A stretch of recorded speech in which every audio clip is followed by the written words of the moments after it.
A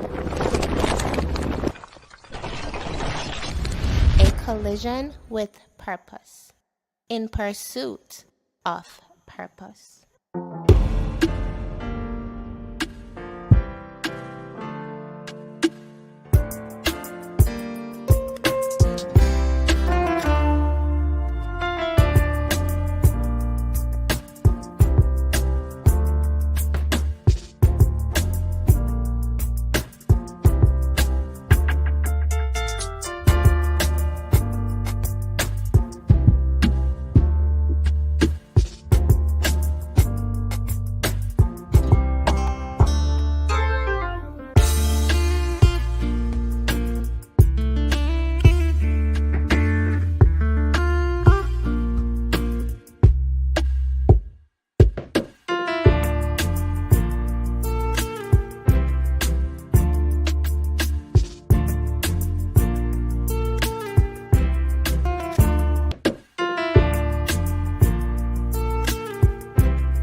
Hello everyone, and welcome to In the Spotlight, the home of unfiltered conversation.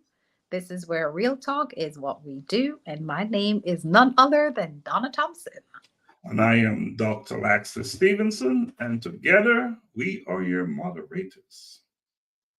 Ooh. What? Get a drum roll for that? Okay. All right. So, Donna, what is cooking today in a collision with purpose world? What we got going on? So, of course, my favorite thing is none other than, oh my gosh. Today, we had the privilege of visiting the spot where March 2nd is where it's going down at Shiloh High School. So that was actually a great experience for Collision with Purpose. We were on site, checking out the venue and just getting ready for everyone to join us, looking at the lay of the land and all that good stuff. So that was exciting today. Yeah, that was quite exciting, just meeting up with some of the folks from the school, from the high school, going onto their campus and understanding that we're going to be collaborating with them on this event. We're going to do some stuff. So this is really going to be a true colloquium. In fact, this is going to be very inspiring, very motivational, and just overall empowering. You come to our event on March 2nd, and you will be in the empowerment zone. That's what this is all about. It's going to be exciting. All kinds of good stuff going to be going down there. We'll have students participating in the program, not just as honorees, but also as active participants in making this show come to life. So big stuff happening there. So what else is happening? I know that's not it. That's not the only thing that is going on. No, of course not. That's not the only thing that's going on. Definitely want to, go ahead and say that if you have not pre-ordered your copy of this great masterpiece, A Collision with Purpose, in Pursuit of Purpose, go ahead and pre-order your copy today at our website. And of course, that's none other than www.acollisionwithpurpose.com. So go ahead and get your copy today. So that's out, of course. And before you go there, can I read something from this book, In Pursuit of Purpose? Oh, yeah. In life, we all experience pain and suffering in different forms, whether physical, emotional, or spiritual, leaving us feeling lost. But what if I tell you that pain, defiance, and destiny could unlock your true calling in life? And that is the essence of this book. So much to gain from reading this book. Go out there and get it. And I also want to add that if you purchase this book on our website, acollisionwithpurpose.com, $5 from each sale, each book sold will go to a Collision with Purpose College Fund. And that's a big deal because there's so many students out there in underserved communities that are in need of funds just so they can go to school. So that's a huge, big deal. So go out there, purchase your book, get it now. Absolutely. So if you haven't gotten your copy, go ahead and get it. What else is happening? So what else we have? Of course, we have, Unearthing You, your guide to self-discovery and personal growth. Like we've encouraged you all for the past several months, go ahead and get your guide currently. Of course, it's a number of exercises that you will have to do. And it's definitely, when it says about unearthing you, it's really unearthing yourself. And just help, it's just a guide to help you to become the best version of who you are. So, it's very powerful, very in-depth. And if you're wanting to improve on yourself in any capacity in your life, whether it's finances, relationship, spirituality, whatever it is, I urge you to get this guide because it will get you back on track if you're falling off track. So I encourage you to get that. And also, of course, Dr. Stephenson, you can speak about all the other great stuff that we have. Well, guess what? One just popped up backstage. Should I bring him on? Oh, wow. Yes. Oh, here he is. He just popped up backstage out of nowhere. Welcome, one. Always good to see you. Hello, hello. What a pleasant surprise. I thought I'd, just jump in and swing by, say hello. Well, you're always welcome to come on stage. Donna and I, we're talking about Unearthing You, your guide to self-discovery and personal growth. Donna, do you have a favorite exercise in this book? Favorite exercise, I would definitely say, it's hard. It's really, honestly speaking, it's really hard to say I have a favorite because they're all so powerful and impactful that it's definitely a little bit difficult. But I think one of the things that I certainly like is living on purpose. It's one of the exercises that I do like is absolutely living on purpose. And, it's very important because we all want to be living on purpose. I would think that we all want to be living on purpose or figure it out, right? So right. I think that's one thing that definitely, jumps out at me. And also, just knowing what your passions and your interests are as well. Yeah. And how you align those things with living on purpose. So they're all, Dr. Stephenson, like I said, they're all so powerful that it's like, how do you even say which is your favorite?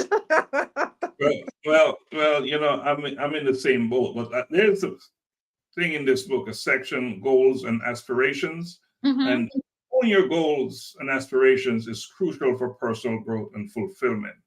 It provides direction and purpose, guiding your choices and actions towards what truly matters to you. So, one, you can jump in, and tell us why it is important to go through this process of self-discovery and personal growth. I can speak from just for myself. This my personal walk and journey. I felt like I was wandering. I'll say that I was wandering and just aimlessly, right? So I'm just out there, and I feel like I heard one time that, when you shoot an arrow, you should do it with intention, and I felt like what I was doing and what my life was, I was just shooting up in the air and just hoping to land somewhere. And so there was no real target or concentration or focus for my life until I just start doing my work to figure out what my purpose was. So that's why I think it's so imperative to go into self-discovery and learn your purpose. Powerful. There's such a thing as flock shooting, right? You just go out there and just toss it up there and hope Yeah, that it hits something. You know, what you're talking about has been very intentional. You know, absolutely. just Absolutely. make sure you take aim, you know where you're heading, you know who you are, what you're all about. You know, so you're not just out there fishing, right? Just tossing it and Right. hoping. You know what you're fishing for. And Absolutely. yeah, Donna, what else we have going on, Donna? You know, one, Donna and I went to the venue, Shiloh High School. Man, what a venue! Nice. What an auditorium! What a theater! What a place! And we had conversations with Dr. Gore, who is one of the person over there, and she's so excited. She went as far as to say that it's rare that they would advertise an event on their platform, but they're advertising this one because of what it is and the implications for students, Yeah. to understand and focus and know more about their purpose. So they're taking this to another level. So encouraging our listeners who are watching, become a part of this. This is a big event that we're going to be having. It's a huge, huge event. Just going there and the energy just from walking into that place. Yeah. Yes. So powerful. Yes. So we're really encouraging. If you're out there listening, get your ticket. It's on our website. Get your ticket. Be a part of something big, something bigger than you. Join the movement. It's a movement, right? It is a movement. It is a movement that you want to be a part of. You don't want to miss it. And to come in and see community, and see all these remarkable people who are almost like activists in their communities. They are working on behalf to ensure that life is better for people other than themselves. So just to see them, celebrate them, and just be amongst them is just going to be an experience. You don't want to miss it. And this is a big month, isn't it? Yes. What is happening this month? Why it's so big? March or February? This month here, February. Yeah, this month, big month, right? We're in the big Black, month. Black History. Amen. Look, it's I would say this with legends in the making. That's why it's this month is so big. We often commemorate, the shoulders, the soldiers that went before us and that we're standing on. But there are so many living legends amongst us. Absolutely. That are making history. Unsung heroes. Right? Yes, absolutely. We're honoring 12 so far. Yes. Yeah. Yes. And we're not just honoring them from Atlanta. They're coming from all over. As far as Kenya. That's what I love about this. It's global. That's what the world looks like now. It's globalized, international networking. So in a few minutes, I'm going to play a video with the collaborators, that made this possible, A Collision with Purpose in Pursuit of Purpose book. And of course, you're a collaborator on it, and powerful story that is yours. And we'll be playing a video that will show some of the collaborators, most of them, and you'll see the makeup. We have people from different countries, different states. We have Canada, we have Indonesia, we have Bulgaria, France, and America, and Jamaica. It's like an international book. Yeah. Indeed, it is. It is. So, it's a big thing. It's a big thing. So, what else is happening, Donna? Because we want to talk a little bit. We have our guests backstage. We're having some technical difficulties, so we're working on that. So she'll be coming on in the next segment, and hopefully we will have resolved, this thing with the internet. We're coming across the internet, so all things are possible, right? But we're looking to have her on in the next segment. But Donna, what are some other things that are going on? Okay, so of course we definitely spoke about our books that we have. We have our apparel line, definitely, that is out for sale. So go ahead and you can make your purchase there as well. And of course, there you go, I am walking in purpose. I love that. I am walking in purpose. Just picture yourself in the park walking. But I see, am walking in purpose. Created for.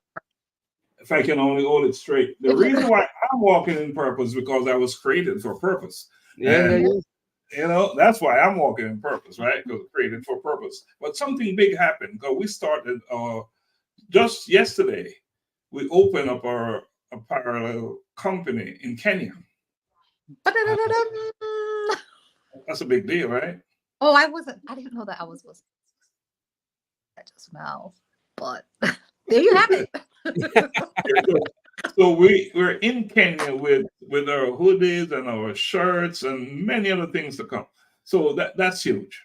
That is no small undertaking right there. No, not at So all. we're up and running there with that.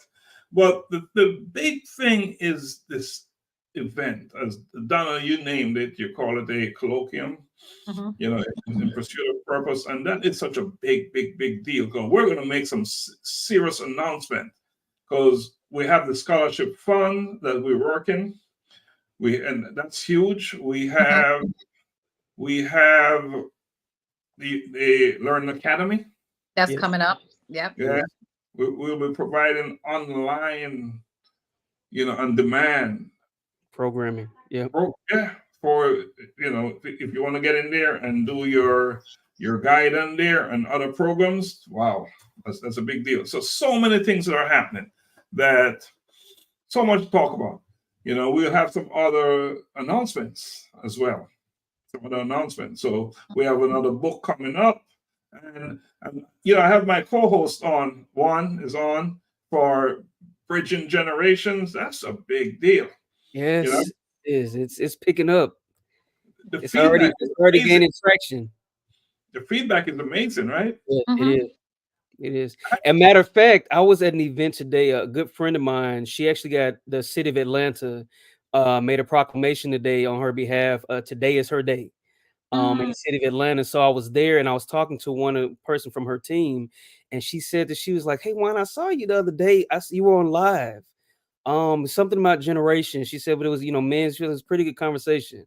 And I was like, wow, you don't know who's watching. You never know, you know, and these are folks that I don't talk to daily, but just happen to see the broadcast. So you know, we don't know who is watching, but we know the right people are watching. Yes, absolutely. Yeah, we know they're watching, and they're really watching, because I had calls all the way from Jamaica and said, that thing you're doing, Voices of Men, sometimes they forget the Bridging Generations part, right? And they said Voices of Men. They said that thing y'all are doing is something that is needed. Yes. Men getting on there, different age group, and talking about stuff. And Donna, I know Donna is going to say something about that, because Donna believes that this is not just a thing about men. No, I don't. Of course, you know, I don't. I believe it's very, you know, like I said before last week, it's a very powerful platform for our men, where their voices need to be heard. But I also encourage our women to join the platform, listening, even to partake, because perceptions that a lot of women have, it's their perceptions, they're not real. And sometimes we're putting we have these guidelines and all these different things that we're saying, oh, you know, a man is supposed to do this, da da da da da da da da, you know, a whole list of stuff. And we tend to negate the fact that you're talking about a human being, someone who has feelings. You know, someone who has feelings. Like, if you hit them, they're gonna hurt. You know, they can cry too. They still bleed. And they still bleed. Right. Exactly. So I think it's also very important for our women to be a part of this, so that they too can hear and learn and understand that men have feelings. We need to be responsible how we behave and how we treat our men. Even I'll go as deep as, and I take this very, very, very, very, very seriously, even as a mother raising a young man. You can make or break, in my opinion, you can make or break that individual. You're responsible for that life. And as a mother, it is also upon you to treat your son in a way so that he can now become a good husband and he knows how he should be treated. Like if you're like slapping your son over the head and you're cursing at him and all, that's not showing love and compassion. You know, you're supposed to show the nurturing of a woman. That's what you're supposed to do. So anyways, I can go on. It can be a totally different show. So women need to be a part of that. I'm getting an idea. Maybe we need to bring Donna on. I agree. Because you know there's so much to unpack just in what she just shared. So that's a whole conversation, whole show right there. Yeah, we need to bring her on. We need to bring her on as a guest.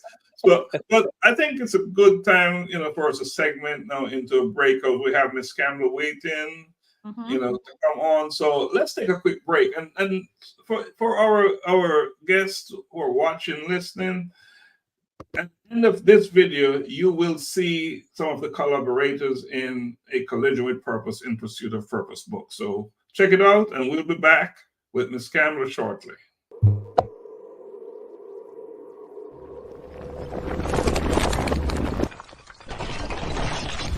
A Collision with Purpose in Pursuit of Purpose.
Man, is that a lineup or what? Oh yeah, that's powerful. Some heavy hitters. Heavy hitters from all over the place. Now let's bring Miss Campbell. Donna, you know you're the one. Let's introduce Miss Campbell. We'll pop her on the screen. Let's introduce her, please. Sure. So we welcome none other than Miss Paula Thornton Campbell. And I'm just going to give you a little bit about Miss Campbell. So Miss Campbell is a wife and a mother. See, she has a very important job there, being a mother, being a mommy. She's an accomplished writer with several published articles, including Essence Magazine. And she's an advocate for mental health and emotional health. In her spare time, she enjoys spending time with her grandsons. So we welcome none other than Miss Campbell. Hi. So good to see you, Miss Campbell. Got it. Let's get the drum roll right. That drum roll there, right? Oh, okay. She's coming back to do the drum roll. And let me add, best-selling author. Yes, sir. It's a big deal. Let's get it in there. That caught me by surprise when it went #1 on Amazon. Yes, wow. Bestseller. Wow, love that. That's major. That is major. Yes. So, Miss Campbell, let's get us started. Who is Miss Campbell? Can you tell us something? Miss Campbell is very real. I can sometimes be very raw, upfront, kind of in your face, especially when I'm passionate about something such as mental health. I'm full of compassion. I guess some people would say I'm an empath. I tend to feel what other people are feeling. And that can sometimes make me a little sensitive. You know, I like that you say raw, because this is a show for raw and unfiltered conversation. So anything you want to say, feel free to say. This is Okay. your show. There's no holding back here. No Okay. holding. So what you going to tell us today, Ms. Cannon? What you want to talk about? Tell us what you want to talk about. Well, I want to talk about what exactly purpose means to me, and the way that God has been dealing with me lately. It's more profound than ever what my purpose is. He's making that very clear because he won't allow me to do anything else except things like this, where I'm speaking about mental health and emotional well-being. It's been very trying. I've been hard-headed trying to run from my purpose, but I'm ready to settle in now. My arms are too short to box with God. That's a big one right there. Yeah. Talk to Miss Campbell one, because I know you have some things that you want to share and talk to her and ask her. Well, when you think about purpose, the very definition is, that which someone is called to do something, the reason why something exists. We all have a purpose on earth. I don't believe that purpose can be thwarted. It can sometimes be postponed or put aside, but it's never truly thwarted. I think that God has a way of bringing you full circle. For example, I recently relocated back to my hometown of Raleigh, Durham, North Carolina, and I didn't have my feet in the ground yet before a couple of friends were reaching out to me, telling me that they were battling with mental health. They were battling with depression and anxiety. And so, again, a light bulb went off where I said, okay, I hear you, God. This is you telling me, daughter, these women need your help. They need for you to be real. They need for you to be raw. They need for you to be in their face, telling them depression is real. Mental illness is very real. It affects millions of people. In fact, I think if more people got mental help, there wouldn't be so much crime in the world. I'm not afraid to say I have actually spent time in a mental facility, and it did a world of good for me. I learned a lot. Of course, I was not happy to be there in the beginning, but I learned so much from so many different amazing people with gifts that are sat on because of their mental health. That is the one thing about mental health that is so disheartening, is that it can hold you back from doing the things that you want to do in life. It can steal your joy away.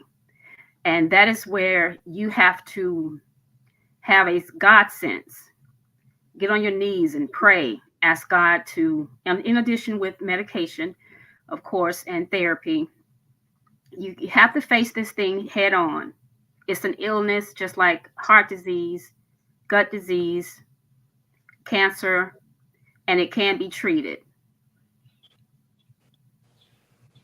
Mental health is one of those things that too many of us don't want to take ownership. We run away from it. When we hear mental health, we run away. We disappear.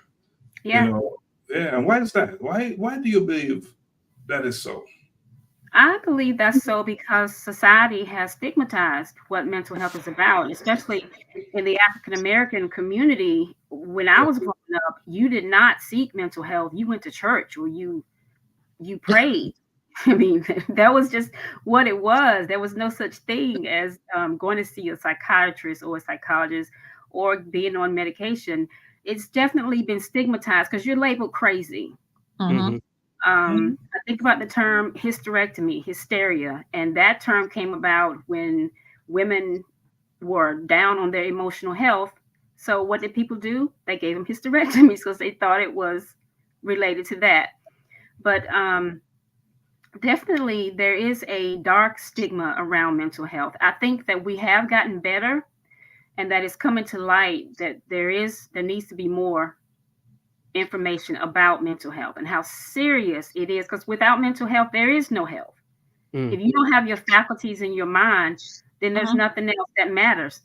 You're just merely existing. You can't achieve anything without your mental health being in good shape. And the brain is such a fascinating organ. I study the brain. I study up under a doctor named Dr. Amen, and he does brain spec imaging, where he actually takes a picture of the brain to find out what treatment will be right for the person. And it's phenomenal what he's doing in mental health. And so much more to be done. Mental health. We've just done it. We haven't tipped the thing. We got so much work to do. Donna and Juan, let's talk to Ms. Campbell. I'm sure you have some questions for her. Well, I was gonna ask, you talked about, well, you opened up with talking about, it's good to see you, first of all. Hi, Juan. But you talked about, running from purpose and God not allowing you to do anything else until you, I guess, just you kind of center, and sit on, what he has you to be focused on now. Are you saying that that's now in this time of your life is focused on just talking more about mental health and the severity of it and getting help? Is that okay? Yeah, right now at this point in my life, that is my focus. I'll be 56 in April, and I have 3 adult children, 2 small grandchildren, but I spent time taking care of them and helping them out in their lives. Now it's my time. It's time for my purpose. Purpose can't be thwarted. Like I said, it can be postponed and put on the back burner, but it's only a matter of time before it will come back full circle and hit you right between the eyes. So that's interesting, and we're, of course, we're having a conversation about walking in purpose. What is that? You just said something. What does that look and sound like when you are at a place in life where there's something else that you're not doing, and is it a conversation? How do you how does it brought to your attention that there's more, that this is not it, that this is not the only thing? What does that look like? It's a knowing. I don't know how to explain it except to say it's a knowing. You just feel it in your gut that there's more that you're supposed to be doing. No matter how successful you are in your career, whatever your career choice is, I think that there is a greater purpose behind that. The word tells us that we are fearfully and wonderfully made, and that we are created for a purpose. And I think there's a small, still voice that talks to you and tells you, okay, I have something better for you to do. I have a work for you to do. I know the plans I have for you, plans to prosper you, not to harm you, but to give you a future and a hope. So something is not sitting right with you when you're not walking in your purpose. Exactly.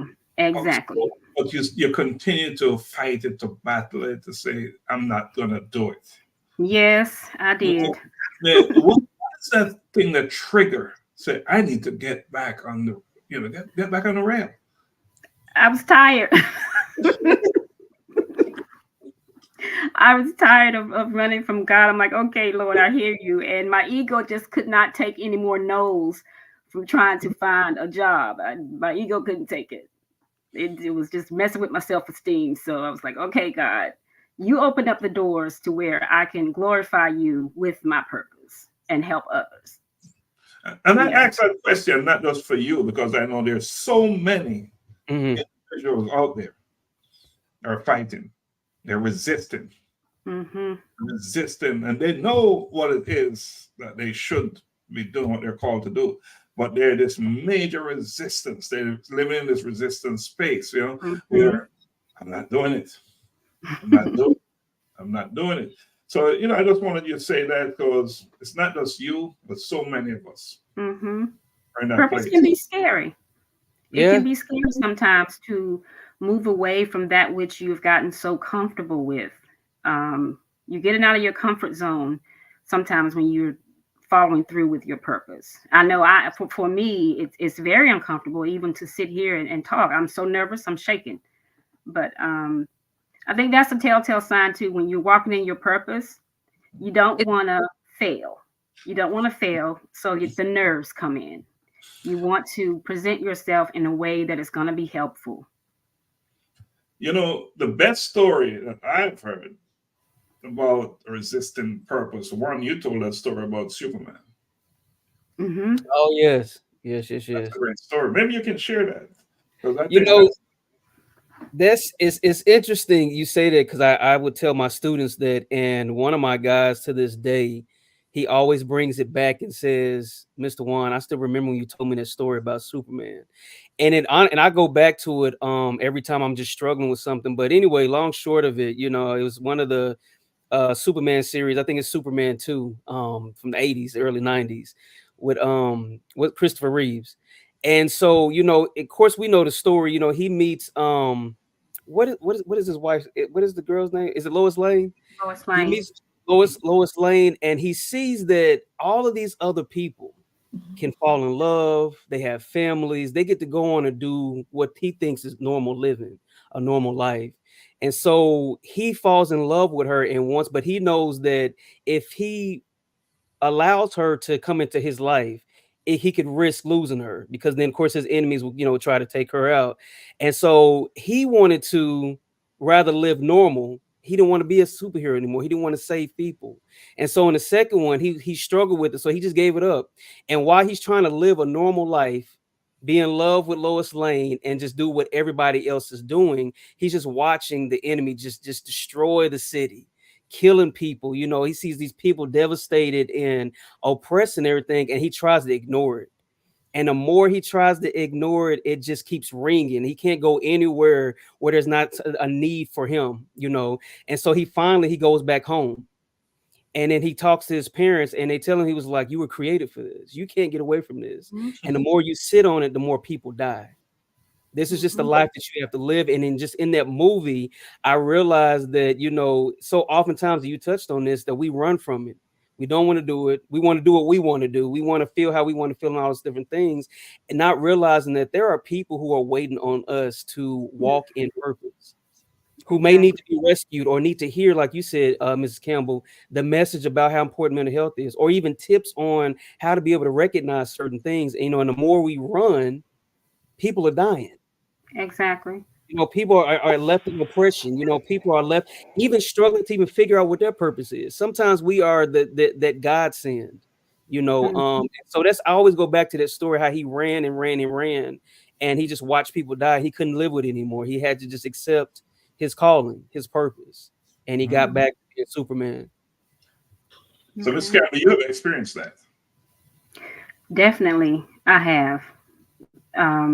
Like as I said, my self-esteem could not take any more hits, and it's time. I just feel a peace in my spirit that now is the time. It is my season to come forth and just bear my heart, my soul into what I feel my passion is, and that is teaching people about mental health and emotional well-being. So we're going to take a quick break, and then when we come back, we're going to talk about what's next. Now that you're where you are, what's next? So let's take a quick break and bring it back. I'm going to take a good look at this again. We're going to show the collaborators in the A Collision with Purpose, in Pursuit of Purpose book, that blockbuster book that's about to hit the bookshelves. Is that what they call it, Juan? Yeah. All right. So let me play this, take a quick break, guys, and we'll come back.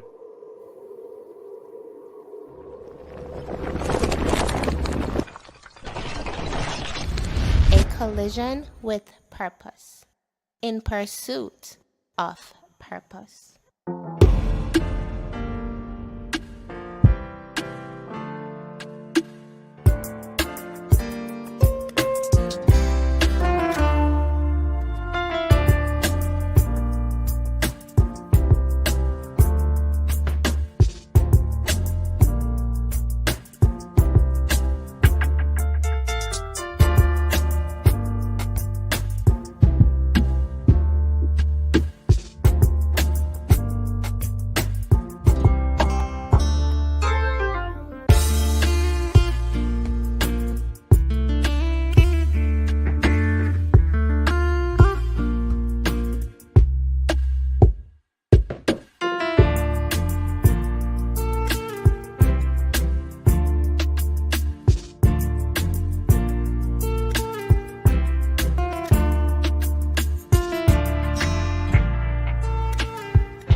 Right, we're back. We're back. Welcome back. Welcome back. Just want to our listeners to share this broadcast. Share it. This is powerful information. Don't keep it to yourself. If you have a choice to be a river or a lake, what would you rather be? Oh, that's good. I'm a river. Yeah. They say the lake contain and store all its resources. They're not about sharing. The river deposits along the banks. Let's be a river. Let's share this broadcast. So, welcome back, Ms. Campbell. Question: How can you support someone? How should you support someone who's struggling with depression? Listen to them. People really want to be heard, especially when you are in darkness, because that's what depression is. Even on brain spec imaging, the brain is dark where there should be light places. So the best thing you can do is to listen. Let them know that you're there for them. It's a lonely place to be when you're in that much pain, because you want to hide it. You really do. And it's important for loved ones to recognize the signs of depression and mental illness. And it could be that they are pulling away and they're isolating themselves, not eating too much, drinking more, weight loss or significant weight gain. The best thing a person can do is to be there to listen and just to say, I got you. I'm here for you. I know for me that is what is important to me. My family has been amazing on this journey with my emotional and mental mental well-being. They have been just so supportive in listening, even when I'm crying. I have what I call wailing partners, where I call friends. It can be 3 a.m. and I call them up and I just want to cry to get it all out. And they're there to listen. And that means the world to me. It really makes a lot of difference in someone's life who's battling mental illness. Now that you say that, I'm thinking there's so many individuals out there who, different generations, and what kind of signs should we look for to know if a person is suffering from depression? I think the first sign that would be the most obvious one is sleeping too much. Depression is exhausting. It just drains you of all of your energy. So sleeping would definitely be the first sign. The second sign would be isolation. You don't want to be around anyone when you're depressed because you feel like everyone can see it. And then there are those that try to hide it, and they smile and put on a front for what they consider to be taboo. So definitely sleeping, eating too much, eating too little, significant weight loss. I see that a lot in depression. A lot of people, you just don't have an appetite. It's amazing how the brain affects every aspect of your body. It controls, your hunger, the way you think. There's different parts of the brain that serve different areas. Do you see that more in certain generations, different age group and gender? Yes, it's more prevalent. Well, I can't say that it's more prevalent now. I think it's being talked about more now with this generation. Suicide has been around forever, but now suicide is in the top 10 leading causes of death between people age 8 years old to 65. 8 years old and you're having thoughts of suicide. That just blows my mind that some 8-year-old can feel that low to where they want to take their lives. And it just shows you how prevalent mental illness is. I can't say enough about how important it is for family to check on your loved ones. If you haven't heard from your loved one in a couple of days, give them a call. Let them know that you're thinking about them. If you notice something about them that was a little bit off, let them know you noticed something about them that was a little bit off and you want to help. Depression and bad mental health is a very dark place to be. Yeah. It's a long. I have one more question, and then I'm going to turn it over to Donna and Juan. If I sense there's something off with me in terms of depression, how do I get started to seek help? Where's a good place to start? There's a website called betterhelp.com, and it has psychiatrists and therapists. You can start there. There's also the 988 suicide hotline where you can call and talk to some of the people there. It's just a whole plethora of help out there. You just have to know where to get it. Help is there. And I think the easiest access would be the 988 number. Mm-hmm. That's the suicide prevention hotline. So two things that I gathered is one, check on your loved ones. You know, whether they say it or not, you know, well, I'll say three. When you were talking earlier, I'll go back. When you were talking earlier just about signs, what came to mind is that sometimes it's not even verbal. They may not even verbalize it. It's the nonverbals that you have to pay attention to, right? Even when you said that listening to them, sometimes you're having to listen by just watching their behaviors. Or just a shift in behaviors, right? Yeah. And then two, like you said, checking on them because you just don't know. But three, I'm gonna ask this: depression isn't age specific or gender specific, is it? No, it isn't. You have kids as young as 8 years old that battle depression. It's usually genetic, something that is passed on from one generation to the next. And when I think back over my own life, when I look back at my sisters and brothers, some of them chose to self-medicate. They didn't seek out therapeutic help. They chose to get help, you know, either in the bottle or drug abuse. So it's always there.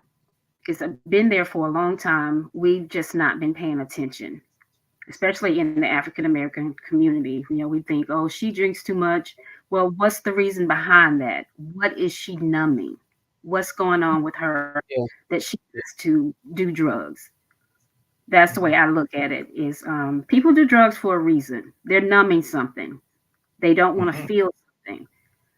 And by the grace of God, I just have not chosen to go that route. But definitely there is no age. How is it triggered? And in your case, was there something you can identify it? Yes. Go back. In my case, mine started when I was 17. I witnessed the murder of my sister. And years later, I developed post-traumatic stress disorder, depression, and here recently I've developed anxiety. So certain triggers can be a memory of that day. Certain smells that I smell that remind me of that event can take me to that place. Something someone says, or something someone doesn't say, something that they do or they don't do. You just never know. There can be so many triggers. A sudden move, a change in jobs, the loss of a loved one, just feeling lost in life, not having that guidance that you need. Those are the main triggers. Yeah. Donna, you have something you want to talk to? Oh wow, you said so much. Definitely thank you for being here, Ms. Campbell. You said something that, especially about individuals who, they may self-medicate, whether it be drugs, alcohol. And that's something like I always think about. I'm like, no one gets up and say, I want to be an alcoholic. I want to be a drug addict. Like, no one does that. No. So like what you're saying is when you see individuals who they're in that dark place, those behaviors, like you're saying, it's something deeper going on that they're trying to cover up and have to deal with. But you said something earlier, and hopefully I can go back to that, that struck me, because I can't wait to meet you and have even a deeper conversation with you about this.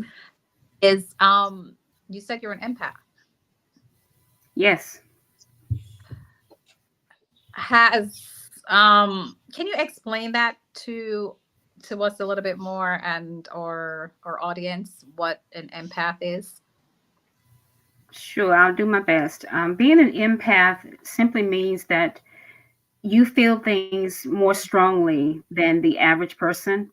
You can feel others' energy when you walk into a room. You can tell whether something is not quite right with a person, or if someone is having a really, really rough time in life. You can pick up on that energy. You feel that. I call it internalizing. You take on the emotions of your surroundings. It's no fun being an empath. I wish I could change that about myself, but I can't. It's just who I am. But yeah, being an empath is daunting. And I'm asking you this for a reason. Okay. And being that you know this about yourself, and I would say it's like a gift and a blessing all at the same time. But does that affect your day-to-day emotional and mental state? And how do you handle that, if it does? It can. I have to be very careful about who I align myself with, who I allow into my circle. I have to speak up for me first, take care of me first, and not expose myself to negativity.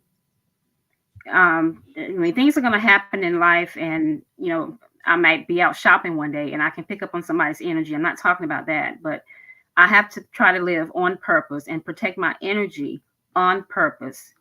Yeah. Did I answer your question? I'm sorry. No, you did. No, you did. Yeah, I have to be intentional about my surroundings. I have to be very intentional about that. Yeah, absolutely. It's like the day-to-day, moment to moment, once you're out and about, having to be intentional about. Yeah. Oh, yeah. Go ahead. Say what you say. I was going to say I was someplace a couple of weeks ago, and everybody was just in an uproar. There were arguments in one area of the room, and another person was not doing good, and the energy was just bad. And I picked up on all of that, and it didn't hit me until later on that day, because I was feeling really bad that afternoon. I was like, where is this coming from? And I remembered that earlier that day, there was a bunch of turmoil in the room. And I picked up on that. I took that in, and I don't mean to do that. And it's something that I pray for daily, is to get rid of that.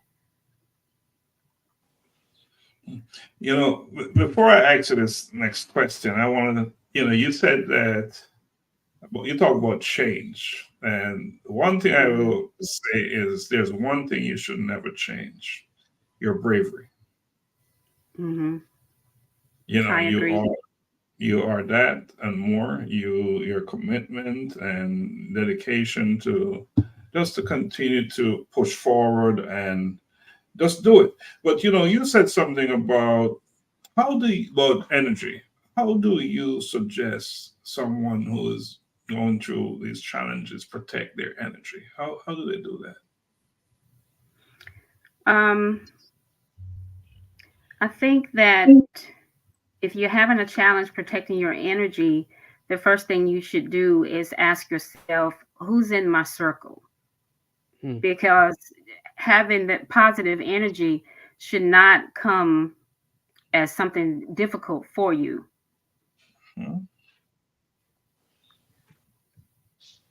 Okay. And how do I ask someone if they're okay? Because sometimes these questions are not easy to ask. Yeah, it's not. Yeah, they're not easy. try to put yourself in their shoes. Would you want someone to call you and check on you? And if you can't put yourself in their shoes, love, just pure love, loving someone, taking care of those in your life, your family, your friends, your associates, just showing compassion, just human compassion is easy. A phone call or a text message, even to say, hey, I'm thinking about you. Hey, I thought about you last night. Or what can I come by? Can I bring you dinner? Little things like that. You can make it not so formal as to say, hey, you look depressed the other day. You can call and say, hey, can I get you out of the house? Right. Because Yeah. you don't want to go anywhere when you're depressed. And you kind of need people to motivate you. So you can do it in a way that is not very formal, as to, like I said, telling someone, I noticed that you're depressed or that you're having a hard time and I'm here for you, which those words are good. But if you don't want to be formal about it and you just kind of want to segue into that, the best thing to do is invite them out to dinner or go over and cook them dinner. Just it's the little things that matter. Showing up for them. Just showing up. Yeah. Showing up for them. Presence. Yeah. Yes. Because you got to understand that they feel, a person who's battling mental illness, they already feel like they're a burden. So the last thing they need is for their loved ones to not want to be there for them. So you don't suggest waiting on them to reach out and say anything if you pick up, because they might not ever do that, right? Right. I don't suggest waiting. A friend of mine, I hadn't heard from her in a couple of weeks, and I just so happened to call her. Actually, with this funny story, I was about to blow dry my hair, and God spoke to me so clear and said, call this person. And I said, okay, I'm going to finish blow dry my hair first. And he said, no, call her now. So I called my friend, and sure enough, she was having a rough time. She was actually thinking about taking her life. So once again, there's that purpose. Ding, ding, ding. Paula, yes. This is what you're supposed to do. This is the word of your testimony. And as you know, we overcome by the word of our testimony. Yes. Yes. Let me ask, go ahead, Donna. Oh, Donna, you go. Your turn. Take it, Donna. No, because, it's like, we're living in such a time now where we see everything. It's relationships are built through texting. They're built through social media. So there are times when, and of course, a lot of times people are posting things on social media, like I'm happy, taking nice pictures and things of that nature, when they could be falling apart, right? So it's, like, what suggestions could you possibly give to our audience and even us, as far as the times that we're living in now, how to really build better relationships without necessarily physically seeing individuals, because everything is so, it's so, like I said, it's so text, on the Facebook or Instagram or whatever, that even sometimes you text someone and you can't see the face behind the text. Right. So it's like, even if you're having like phone conversations, do you have suggestions, like certain things that you would probably pick up on if you're speaking to someone, that you can tell, okay, something is not quite right? Because like I said, we're living in such a world now where you may not really see your family member as much. I think when answering the question about if you're on the phone and you hear something in their voice, you'll probably notice that they don't have a whole lot to say. That's also a symptom of depression, the inability to concentrate, to even put words together, to talk. So it's important that you hone in on your skills for relationship building. Showing up in person. letting that person know, okay, I'm coming over right now. You don't even have to let them know that you know something is wrong. Just be there in person, show up for that person. Like you said, that we live in a society now where everything is through text message, through social media, which that in and of itself will make you depressed. Yeah, that'll make you depressed. So I think we have to get back to that door to door, face to face, person to person relationships. We have to get back to that and not rely so much on social media, because we all know the social media lies. We hide behind that. You just have to be real, be honest and open, and allow your loved one or whoever you're talking to be honest and open, and allow them to feel safe enough to talk to you. That is so important, is for someone with mental illness to feel safe, where they're not going to be judged, they're not going to be ridiculed, they are going to be accepted and loved and doted on. Right. Yeah. And talking about the family, and having that connectivity, getting away from the social media piece. In your home, do you have these conversations, with your children, your grandchildren? I definitely do. Not my grandchildren, well, that's something that I'm praying about. But definitely my children, we have that dialogue all the time. They'll call and say, Mom, how are you doing? Because they know when I've been in a dark place that I might not call them. So if their phone doesn't ring and they don't see my number for a while, they'll give me a call and we have that dialogue. And if I'm open and honest and free with what I have to say. So I let them know I'm not in a good place right now. And they appreciate that, because they would worry if I didn't come up front and say, listen, this is what is going on with me. And I thank you for calling. So I'm definitely open and honest with my children, with my husband, which is sometimes difficult. He's a pastor, so everything is spiritualized. But so I'm having to teach him a lot about mental health and how real it is. Yeah. That's good, because I've the spiritual part is not real, right?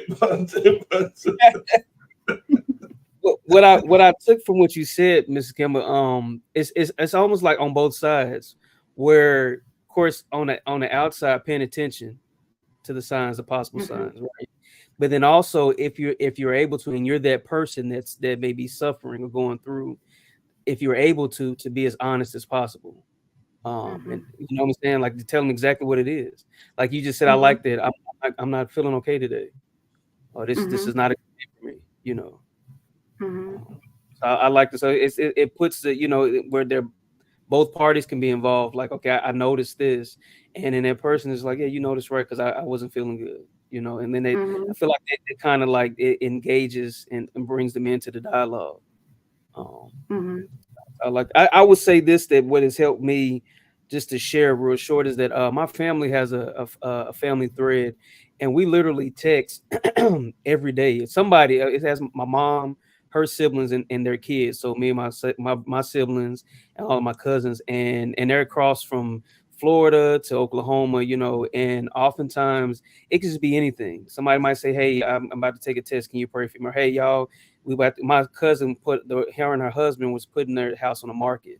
We're about to do this, hoping it didn't sit for long. And so we sent prayers. We was like, we got you. And then it sold. So just stuff like that. And I remember my cousin in particular texted me privately one day. She was like, hey, you've been real quiet in the family thread. You good? I just wanted to check on you. And that meant a lot, because she noticed, so I get you when you say check on people, because I mean, in my mind, I'm not really paying attention to it, and I was going through something, but you don't think that people pick up on that. And so when she reached out and said, hey, you've been real quiet, what's going on?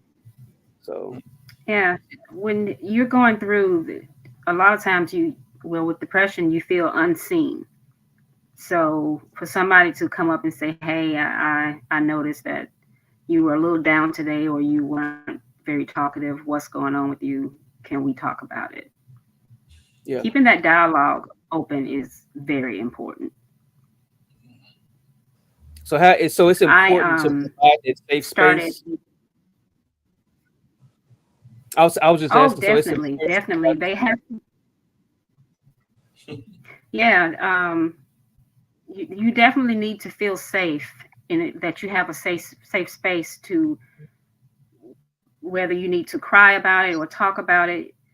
People need to provide a safe place for you to lay your emotional baggage down, because you don't want to have that fear of being ridiculed, of being judged.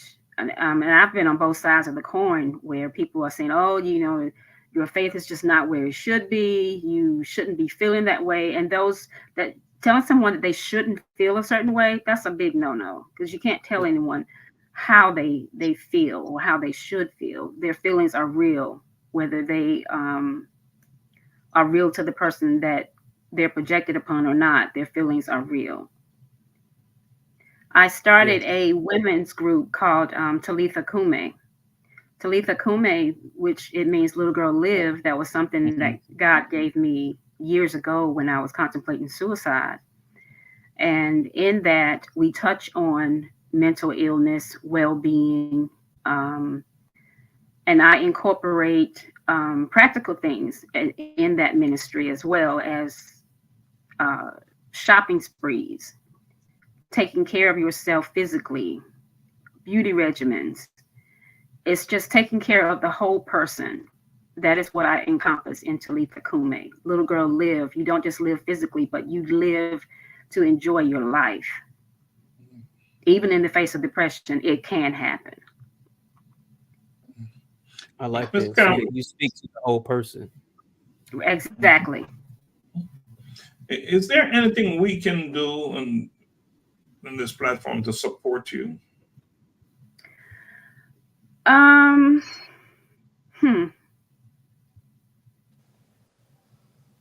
Come to my conference.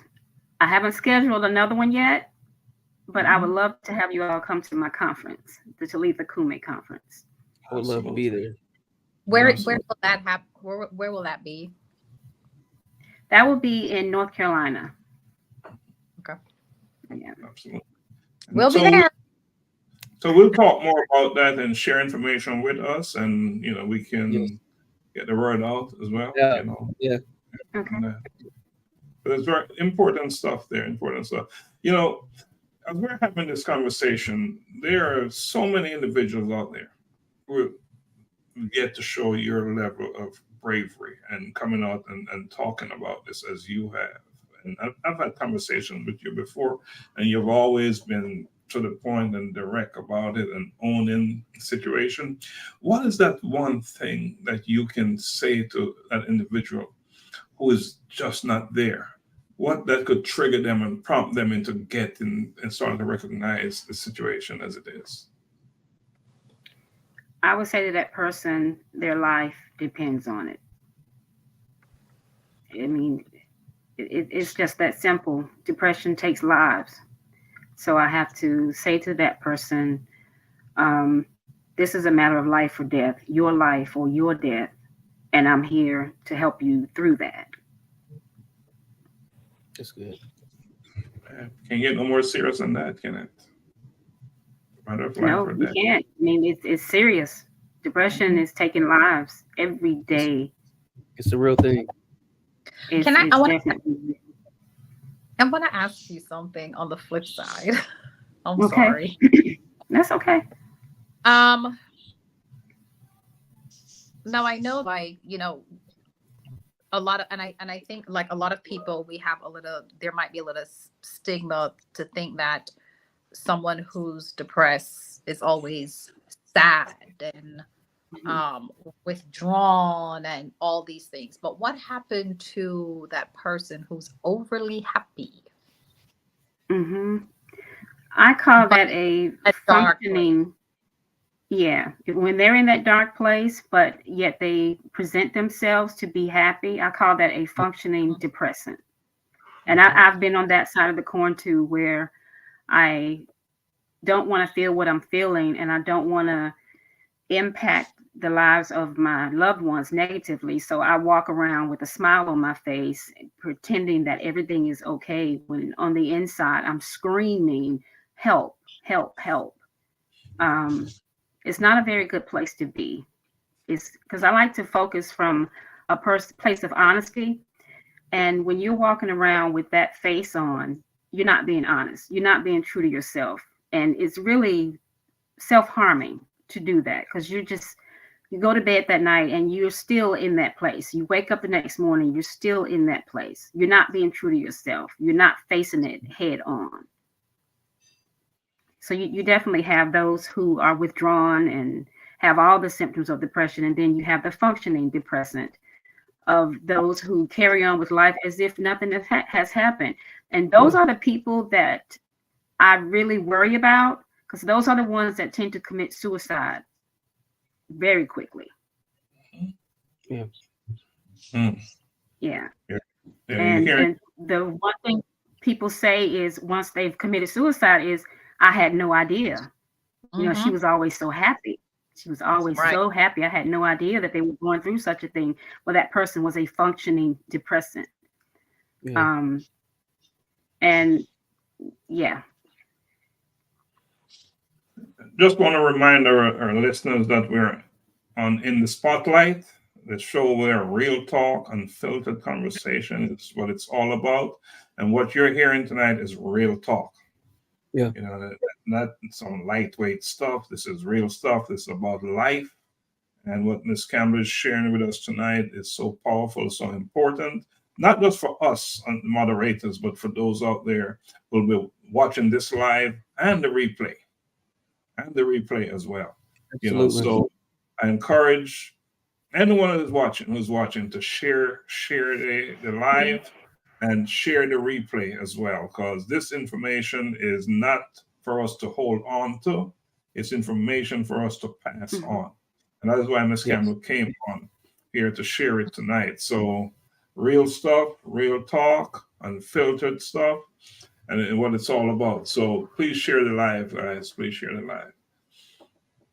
Like and share. One thing I wanted to share with the audience, and I went back and forth about whether or not I should share this, but January 7th, I actually had a suicide attempt.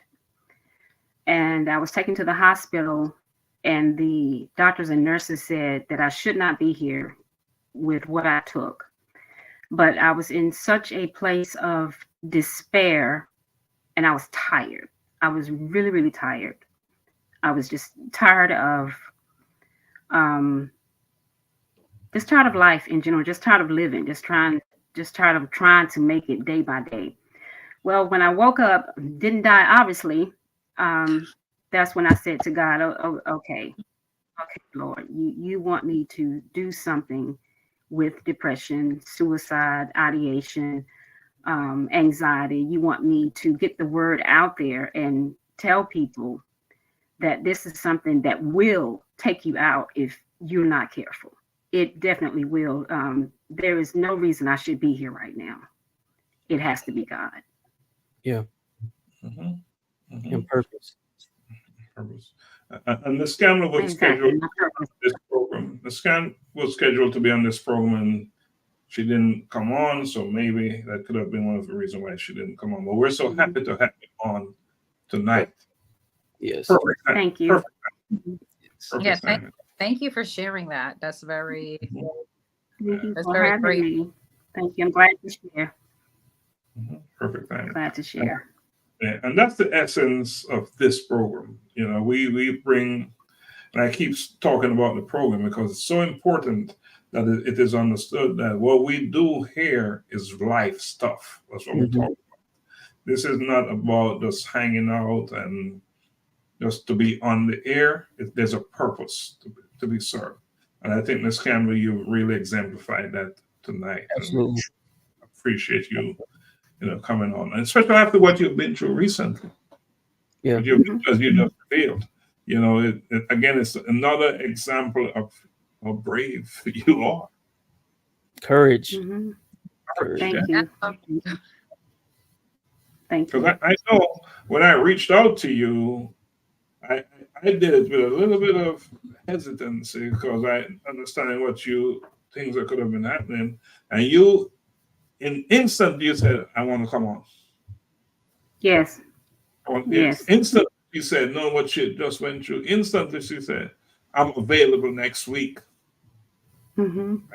She went through. So, what does that say? Here's a I'm person. not running from my purpose anymore. When purpose calls, I got to answer. Like I said, my arms are too short to box with God. I'm tired. You've had your collision with your purpose all over again. Yes, all over again. You know, that's big.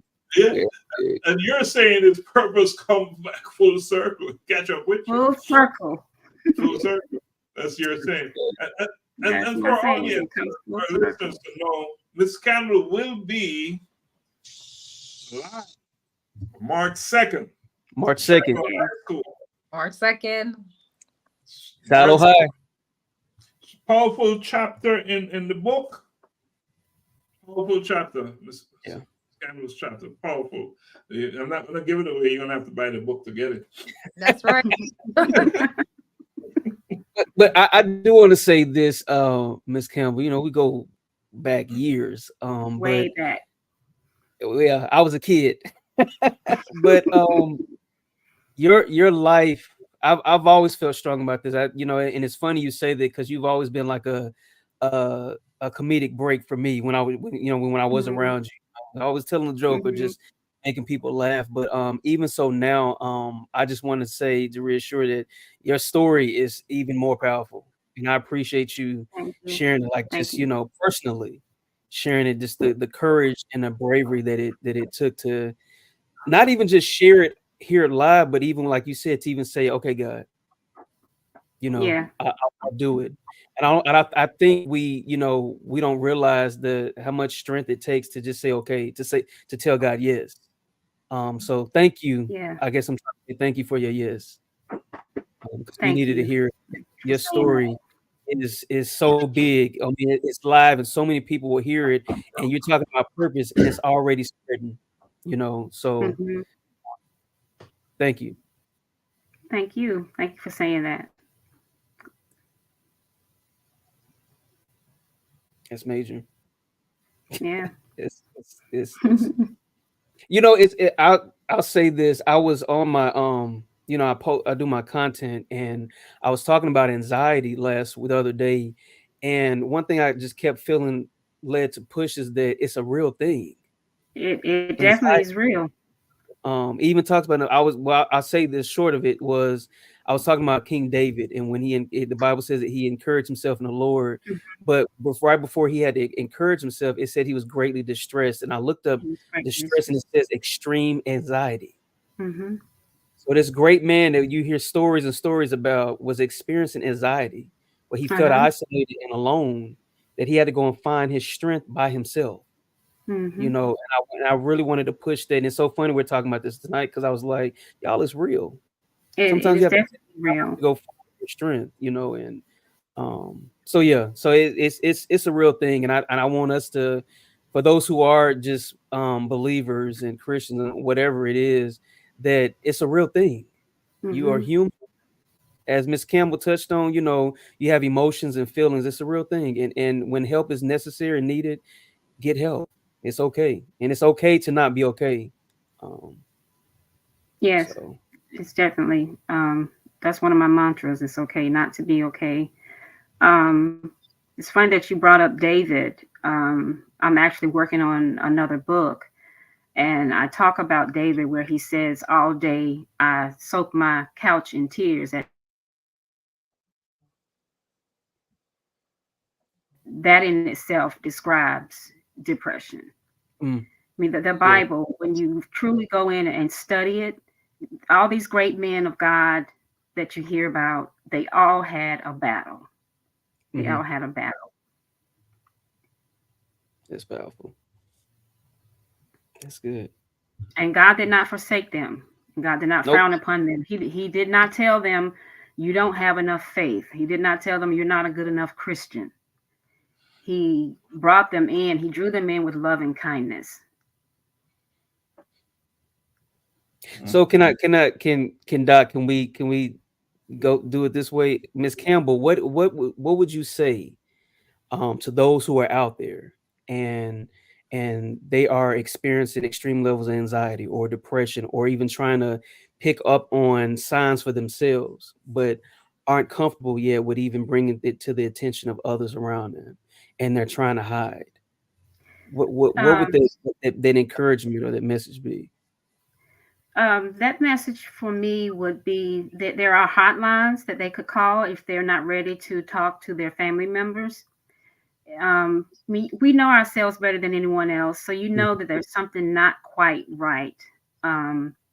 So there's the suicide prevention hotline, the 988 number, and there are other hotlines, and you can go to your local NAMI, which is National Association of Mental Health.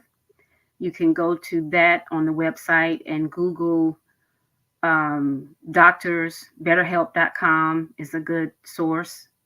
BetterHelp. There's a plethora of information out there, and I'm hoping that I'm giving a few of those places that they can go. Yeah. These are great resources. Yeah. Ms. Campbell, I'm sorry. No, you go ahead.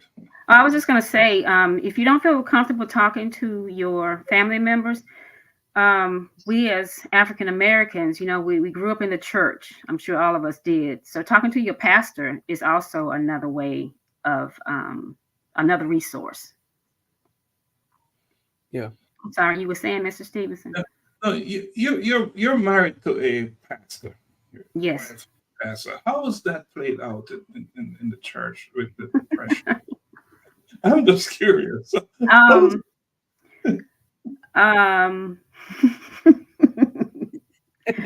We sometimes go like this. Yeah, I say that we're yin and yang because I approach depression, I think, from a more practical aspect, and he approaches it more from a biblical and scriptural aspect. Mm-hmm. But even the Bible says first the natural, then the spirit. Mm. And I have argued that point until I am blue in the face. But so he kind of just lets me do my thing, and I let him do his. I just tell people, okay, if you want somebody to lay hands on you, he's your man, not me. I'm going to talk to you practically. That's real. That is so real. We could have this conversation all night. And one of the things I've noticed on this platform, we just keep talking, and we're talking for good reasons, right? But before we go, Ms. Campbell, I want to talk to us about your book. You're a best-selling author. Tell us about that. The book I'm writing about is entitled Please Turn Down the Silence. I've been working on this book on and off for years, but now I'm finally at a point to where I can actually commit to it. And Please Turn Down the Silence, that title comes from when I opened the door the morning my sister was murdered. There was a silence that filled the room that was loud. It was a silence that was louder than the greatest thunder. And I go on to talk about how PTSD set in when it was least expected, then depression set in, then anxiety. But I also talk about how I have navigated through life and not let that stop me. I try to be a beacon of light for people in my book. Wow.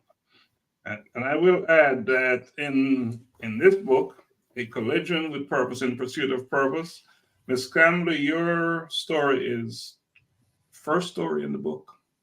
Oh, thank you. Yeah. And it's titled A Tragedy I'm honored. Well, no, we're honored. We're honored. It's titled A Tragedy Unfolded, I Will Say No More. Okay. You gotta buy it. You gotta get the like book. that. And understand that by buying this book, you're also helping a student somewhere. Okay. $5 each purchase on our website will go towards the A Collision with Purpose Scholarship Fund. And one, you know something about that. You want to talk about the scholarship fund a little bit?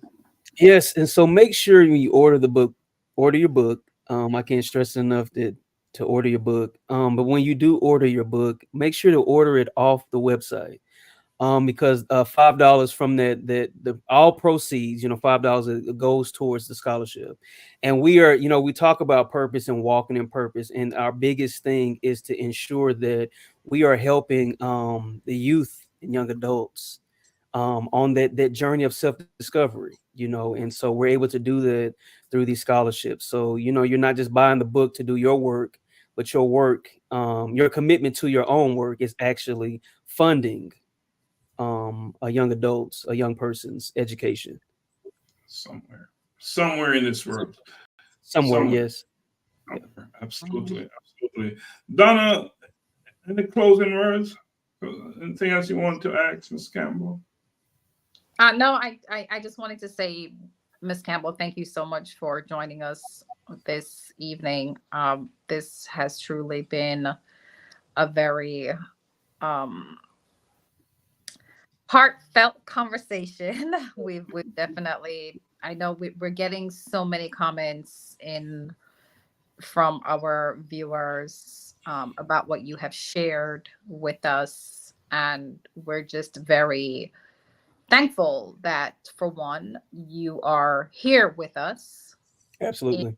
In the living, and that you're here to share your experience with us, your life story, and that you have decided to now embrace that calling and the purpose exactly that you have on your life, because this is going to impact so many people in our community, to where I'm quite sure they will be able to now feel safe, or if they did not feel safe, find their safe place where they can know that they're safe if they're having a hard day or whatever it is, to know that it's okay to have these moments, to be depressed, to be sad, and not feel ostracized by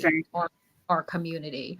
So what you're doing is more to come. You're just creating your legacy, and I commend you. Thank you. Yeah. Appreciate that. One, you have a parting word with Scam? No, I just want to say we appreciate you. Your life and your story matters, and I mean it wholeheartedly. You spoke to so much tonight, and of course, there's still so much to unpack. But just from your real and transparent, candid conversation, I feel personally some healing taking place, just because some things have shifted, just in how I approach and seeing things. So you've helped me, just even sitting on here as a moderator. So your life and your story is like Donna said, this is even at 56, you said, right? It's just the beginning. It's just, so thank you again. Thank you for your yes. Thank you. Because others get to live, not just others, you. And we thank God for life that you're here, and then others get to live because of your yes. Yes. Absolutely. See a comment there. We overcome by the word of our testimony. Thanks, Mrs. Campbell, from sharing yours. And wow, powerful stuff. And that's from Pastor Lexi Johnson. She's also in the book, another powerful story in the book. And she will be on this platform real soon. And also, Miss Campbell, you will be meeting her real soon. Okay. March 2nd. So March it's 2nd. of good stuff, right? Good stuff. Good stuff all the way around. Ms. Campbell, I could say what's already been said, but I just want to say thank you so much, and I appreciate you. Thank you for having me. Yes, care about you endlessly, and want to know that the best happens for you every second. So that is my parting word to you. I don't know what else to say, but that we love you. We have known each other for a while, by the way. For a while, a long time. We go way back. We go way back.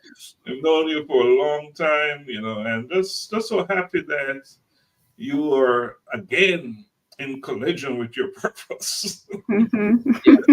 That's exactly what it feels like, a collision. You crashed into your purpose. Crashed and burned. No, I won't say that. I haven't burned. No, you weren't. You crashed. You crashed. And Yeah. so it's a good collision, you know? And I see another comment. Thank you, Mrs. Campbell, for your vulnerability and bravery. Bravery is a big word in your life. It's a big word in your life, and should be in all of our lives. We need to learn lessons from tonight's conversation. Yes. You never know how brave you are until you have to be, when there's no other choice. Ain't that the truth? You never know how brave you are. So, Ms. Campbell, when we sign off, if you could, when we go off live, if you could stay on for a second. Okay. When we end the thing, because I know we can't continue. You know, we've been on now for oh my gosh, according to Donna. Hour and a half. We have another comment. Only burning is the refiner's fire. That is it. Many of us truly collide with purpose. Wow. It's big stuff going on, guys. Big stuff. You know, I can imagine what it's going to be like at the colloquium March 2nd. Oh, wow. I look forward to it. I look forward to it. Anna and I went to the venue today. It was empty, of course, right? We went to the venue, Shiloh High School, their theater. Nice location, nice venue. And we walked it, and my goodness. Oh, my gosh, according to Donna. This place is waiting for us. Yeah. The great work in there. It's going to take place in there. Yeah. Exciting. It's not. I'm not thinking about it as a book launch. It's not. This is just incidental. It's about what we're going to talk about. It's about the word. It's about history to make it. Yeah, it's about the lives we're going to change there and all that good stuff. So we're going to have students in there. We're inviting students to come in and just join us. So it's a mixed generations of everything. It's a mix-up. It's a good mix-up. Great mix-up. So I don't know what else to say, guys. Donna, you know, you take us out, Donna. All righty. I just want to say thank you once again, Ms. Campbell, for joining us. Thank you, Juan, for driving by. I have a public service announcement. Okay. Juan, what's happening this Thursday? Hey guys, this Thursday at 7:30, Bridging Generations, Voices of Men. We're at it again every week. Join us, women and men, you know, as we get just to talk and hear from varying perspectives of different men and their stories and their ups and downs and just what they are, their outlook on where they are in life and just sharing wisdom and experience. So this Thursday, 7:30, same time, same place. Bring it on. All right. It's gonna be powerful. And who we are on this Thursday? One of our special guests is a mentee of mine, Michael Johnson. Great young man, recent college grad, now a assistant women's basketball coach. So he's always been about, you know, being a light in dark places, and so he is thriving and excited about the change he's bringing to his college team. So excited to have him on. Nice. All right. So Donna, close us up. When you're done, I will hit the video. When you're done. Oh, okay. Okay. So once again, everyone, we thank you for joining us this evening.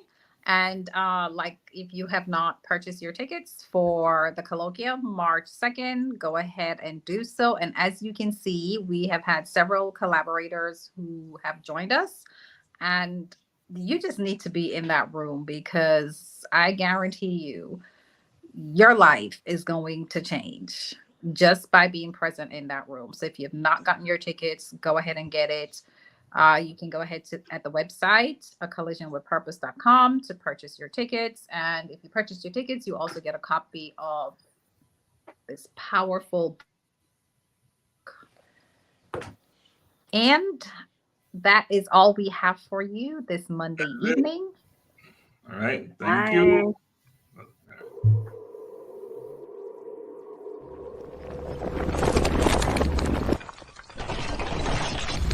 A collision with purpose. In pursuit of purpose.